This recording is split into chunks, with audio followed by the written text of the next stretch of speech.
नमस्कार। देखिए, आगामी UP PCS, lower PCS mains और आरओ एआरओ परीक्षा के लिए आज से प्रतिदिन हम लोग 10 अति महत्वपूर्ण करंट अफेयर्स को देखेंगे।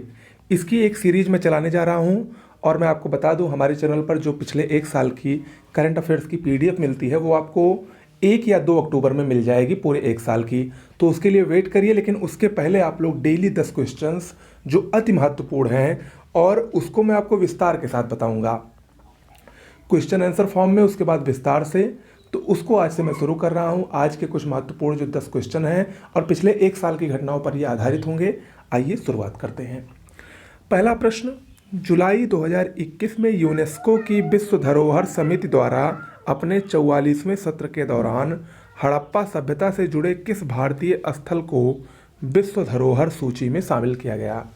इसका आंसर होगा धौलावीरा। ठीक है, इसके बारे में हम लोग जानते हैं। देखिए, सबसे पहली बात तो जो धौलावीरा है ये भारत का 40वां विश्व धरोहर स्थल बना है। 27 जुलाई 2021 को इसको शामिल किया गया। धौलावीरा के बारे में आप लोग जानते होंगे, जिन्होंने प्राचीन इतिहास पढ़ा होगा। ये हड़प्पा सभ्यता का एक प्रमुख स्थल था। धौलावीरा वर्तमान में गुजरात के कच्छ जिले में खादिर बेट नामक द्वीप में स्थित है। 1967-68 में जेपी जोशी द्वारा इसकी खोज हुई थी। 1990-91 में आर.एस. बिष्ट के नेतृत्व में धौलावीरा का पहली बार उत्खनन हुआ था। गुजरात के अगर हम अन्य विश्व धरोहर स्थलों को देखा जाए तो गुजरात के इससे पहले 3 विश्व धरोहर स्थल में शामिल थे, जिसमें अहमदाबाद है 2017 में, 2014 में रानी की वाव है और 2004 में चंपानेर पावागढ़ पुरातात्विक पार्क। इन तीनों को इससे पहले विश्व धरोहर स्थल में शामिल किया जा चुका है। वर्तमान में अगर हम बात करें तो भारत में कुल 40 विश्व धरोहर स्थल हैं, जिसमें 32 सांस्कृतिक हैं, 7 प्राकृतिक है और 1 मिश्रित स्थल है। यूनेस्को का विश्व धरोहर समिति का 44वां सत्र 16 से 31 जुलाई 2021 के मध्य चीन के फुझोऊ से ऑनलाइन माध्यम से आयोजित हुआ था। तो ये धौलावीरा के बारे में इंपॉर्टेंट चीज़ें हैं। 21 में पायलट प्रोजेक्ट के तौर पर देश का पहला अनाज एटीएम कहाँ स्थापित किया गया है?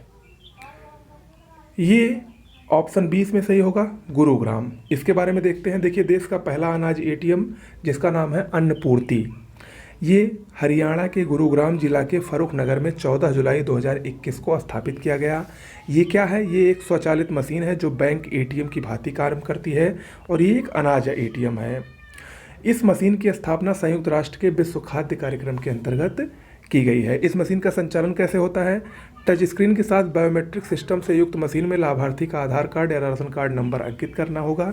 उसके बाद इस मशीन से गेहूं, चावल और बाजरे का वितरण किया जा सकेगा। इसको स्थापित करने का उद्देश्य विभिन्न सरकारी योजनाओं में मिलने वाले अनाज के वितरण को सुगम और पारदर्शी बनाना है। इम्पोर्टेंट है, परीक्षा में आ सकता है। अगला जो आज का करंट अफेयर्स है वो है पश्चिम बंगाल में विधान परिषद के सृजन हेतु विधेयक पारित किया गया है। 6 जुलाई 2021 को राज्य विधानसभा में ये विधेयक पारित हुआ है और इससे पहले 17 मई 2021 को राज्य मंत्रिमंडल की बैठक में यह निर्णय लिया गया है। वर्तमान में अगर हम भारत में विधान परिषद वाले राज्यों की स्थिति देखें तो कुल 6 राज्यों में विधान परिषद है। आंध्र प्रदेश, बिहार, कर्नाटक, महाराष्ट्र, तेलंगाना और उत्तर प्रदेश।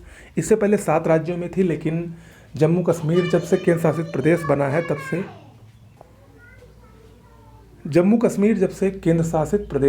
तब से वहाँ पर विधान परिषद खत्म हो गया। ओके।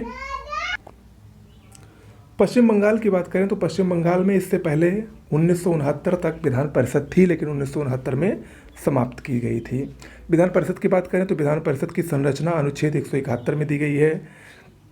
विधान परिषद के सृजन हेतु संसद की मंजूरी आवश्यक होती है और जो संविधान का अनुच्छेद 169 है वो संसद विधि द्वारा किसी राज्य में विधान परिषद के सृजन या उत्साधन के लिए उपबंध करता है।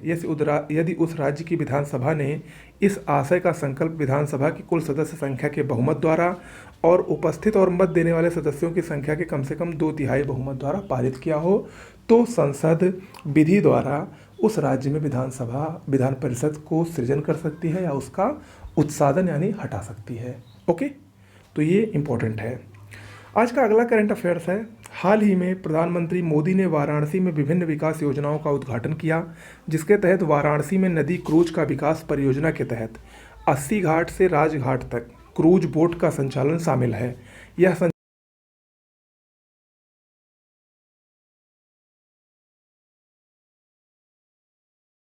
जानते हैं। देखिए, वाराणसी में नदी क्रूज का विकास प्रसाद योजना के अंतर्गत शुरू हुआ है। प्रसाद का पूरा नाम pilgrimage rejuvenation and spiritual heritage augmentation drive, ठीक है, या तीर्थ स्थल कायाकल्प और आध्यात्मिक विरासत संवर्धन अभियान है। इस योजना का प्रारंभ 2014-15 में पर्यटन मंत्रालय द्वारा किया गया था। इस योजना को आरंभ करने का उद्देश्य क्या था? धार्मिक पर्यटन को बढ़ावा देना, स्थानीय कला संस्कृति हस्तकला व्यंजन आदि को बढ़ावा देना और धार्मिक स्थलों में विश्व स्तरीय बुनियादी ढांचा को विकसित करना इस प्रसाद योजना को प्रारंभ करने का उद्देश्य है। और इसी के तहत वाराणसी में नदी क्रूज का विकास किया गया है। ओके, अगला करंट अफेयर्स है, हाल ही में प्रधानमंत्री नरेंद्र मोदी ने वाराणसी में अंतर्राष्ट्रीय सहयोग और कन्वेंशन सेंटर रुद्राक्ष का उद्घाटन किया। इसका निर्माण किस देश की सहायता से किया गया है? तो ये जापान की सहायता से निर्मित किया गया है। ऑप्शन डी इसमें सही है। इसके बारे में हम लोग जानते हैं रुद्राक्ष सेंटर। सबसे पहले जानते हैं ये क्या है।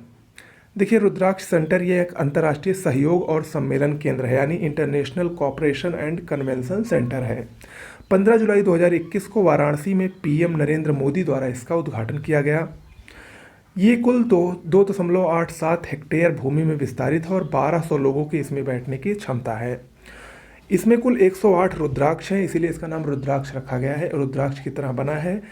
इस 2 मंजिले कन्वेंशन सेंटर में 108 रुद्राक्ष स्थापित किए गए हैं और छत इसकी शिवलिंग के आकार की है।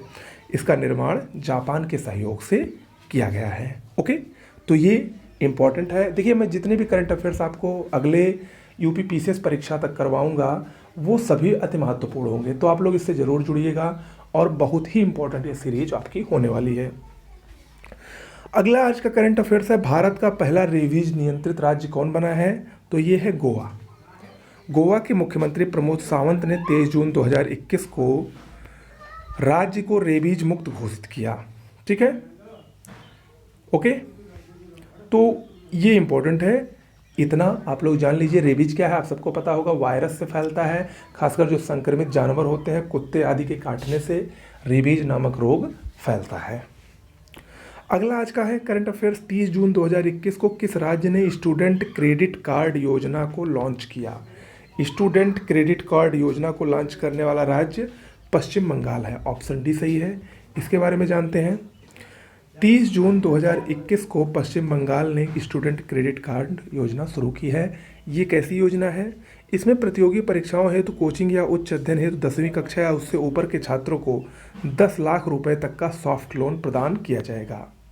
पात्रता कौन है? पश्चिम बंगाल में पिछले न्यूनतम 10 वर्ष से निवासी कोई भी भारतीय नागरिक छात्र इसके पात्र होंगे। आयु सीमा इसकी 40 वर्ष है और ऋण चुकाने की अवधि 15 वर्ष रखी गई है। ओके, अगला करंट अफेयर्स है, मई 2021 में किस मंत्रालय ने 9 देशों में 10 वन स्टॉप सेंटर स्थापित किए जाने की घोषणा की है? इस मंत्रालय का नाम क्या है? ये मंत्रालय है महिला एवं बाल विकास मंत्रालय। इसके बारे में जानते हैं। इसकी घोषणा 25 मई 2021 को महिला बाल विकास मंत्रालय द्वारा की गई। और ये जो 10 वन स्टॉप सेंटर घोषित किए गए हैं, इसका उद्देश्य क्या है? सार्वजनिक या निजी स्थानों पर हिंसा से प्रभावित भारतीय महिलाओं को समर्थन और सहायता प्रदान करना। विदेश मंत्रालय इसका सहयोगी मंत्रालय है, संचालनकर्ता भी है। इसका वित्त पोषण निर्भया कोष द्वारा किया जाएगा। और ये जो 9 देश हैं जहाँ पर स्थापित किए गए हैं,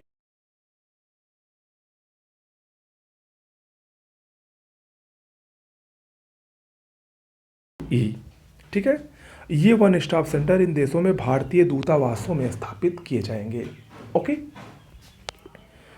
आगे अगला करंट अफेयर देखते हैं। विश्व का सबसे ऊंचा रेलवे आर्च पुल भारत में किस नदी पर निर्मित हो रहा है? भारत में या विश्व में सबसे ऊंचा रेलवे आर्च पुल ये चिनाब नदी पर निर्मित हो रहा है। ऑप्शन डी सही है, चिनाब। इसके बारे में जानते हैं। देखिए 5 अप्रैल 2021 को भारतीय रेलवे ने चिनाब आर्च ब्रिज की मेहराब बंदी का कार्य पूरा कर लिया। चिनाब नदी पर जम्मू कश्मीर राज्य में या केंद्र शासित प्रदेश में है।